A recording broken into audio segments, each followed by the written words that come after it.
How to get Crave app on Samsung TV. Follow these instructions. Turn on your Samsung Smart TV and make sure it's connected to the internet via Wi-Fi or Ethernet for app downloads.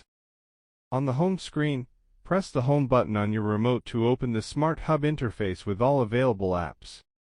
Navigate to the Apps section and select the search icon to look for new applications in the Samsung App Store. Type Crave in the search bar and press Enter to see the official Crave app in the search results list. Select the Crave app from the results, then choose Install to start downloading it onto your Samsung TV.